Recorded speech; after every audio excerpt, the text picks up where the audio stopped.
For this video, let's talk about the option for investment vehicle na pwede natin i-consider mga kababayan. Ito nga, gusto kong ipakita sa inyo yung PDAX. Yung PDAX is a application or is a platform that you can invest into cryptocurrency or bonds. Yung bonds is easiest way to, itong application is easiest way kung gusto natin bumili ng treasury bonds in the Philippines. So, kaya mahalaga na meron tayong investment kasi yung compound interest, nag-grow siya significantly over time. And yun nga, isa rin sa mga ginagawa ko is yung diversify your portfolio. Don't put all your eggs in one basket.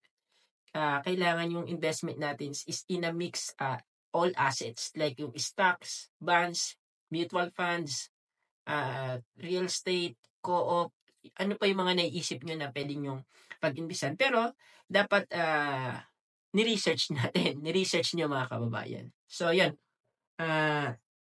Laging ko lang, pakita ko sa inyo.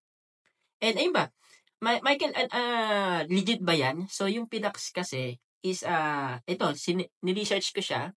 Ewan ko nakita. Ayun, is a PDAX regulated by BSP. As a licensed virtual asset service provider regulated by the BSP. So, yun. Sinearch ko siya na legit naman yung PDAX. So, ito. Open natin to. May account na ako dyan sa PDAX. So, ipapakita ko lang sa inyo mga kababayan. Yan. Dito sa PDAX kasi, meron tayong options kung gusto natin mag-invest sa cryptocurrency at dito sa bonds. Sa bonds, ito yung regulated or under siya ng Philippine Treasury. So, yan. Meron siyang ino-offer na investment. And yan nga, meron din siyang cryptocurrency. Ito yung mga coins na pagpipilian nyo. Yan. Pero bago kayo mag-invest, tandaan, mag-research muna mga kababayan. Yan. So, ang kagandahan kasi dito sa PDAX, yung isang investment ko for Bonds PH. Yan. Lagin ko yung sa Bonds PH. Ito yung Bonds PH. Yan. Lagin ko yung account. Yan.